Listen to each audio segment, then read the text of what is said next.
I never spoke till 1997 when I got interviewed for the show, Steven Spielberg show, Visual Foundation, and since then my first public speech was in 2000 at Members Hill, and then I got to know the HSFA, and for there onwards I haven't stopped, and I try and pass on those terrible events and what led to it. And one of the most disturbing things which I hate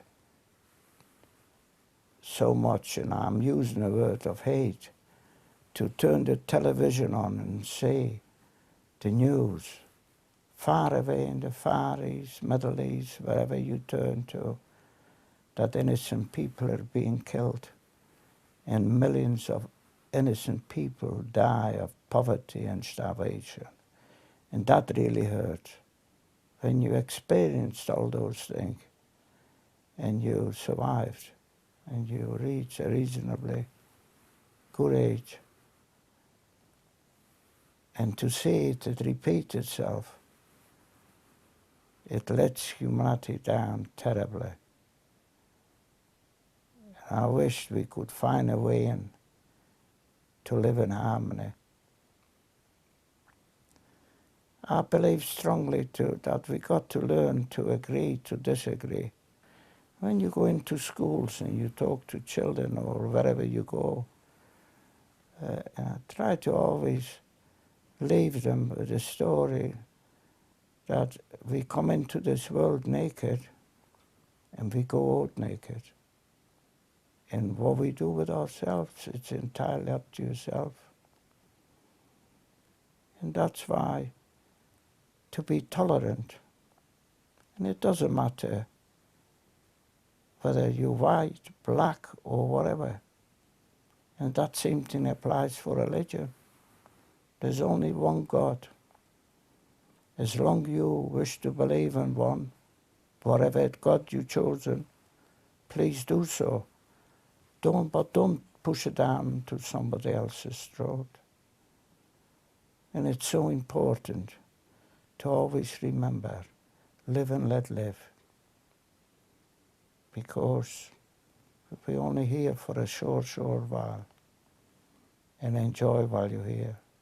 And some of us who haven't been that fortunate years ago, we know the meaning of what it is to survive. If you ask me, how do you think that you survive? I couldn't answer it because I don't know why I survived.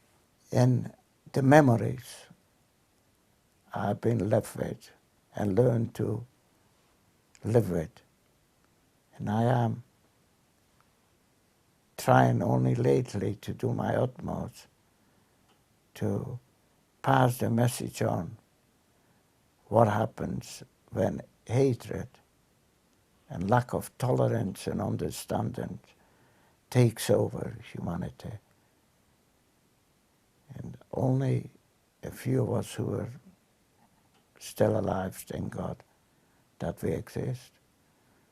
I use the word of God, and that's something I must tell you, for 20 years, he didn't exist in my life. Because I can recollect in Auschwitz as a very young boy on arrival, where God didn't exist. He was blind and he was deaf, because he didn't see, didn't witness what was happening to us. To add something I would like to add to this tragedy, which was one of the greatest tragedies what the world ever experienced.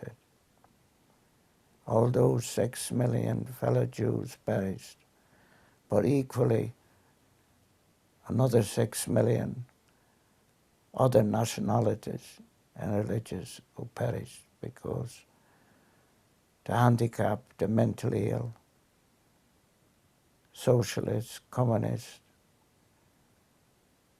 Jehovah's Witnesses, homosexuals, everybody and anybody who disagreed with the regime landed up in a concentration camp, gas chambers, or just being shot, and they perished. I was imprisoned with every nationality which Germany occupied in Europe. There was everybody there. And we all went through the same thing. We all suffered the same way. We were deprived of our identity, of our life, of everything. There's something to be said. How cruel humanity is. I believe very strongly, as humans, we are worse than animals.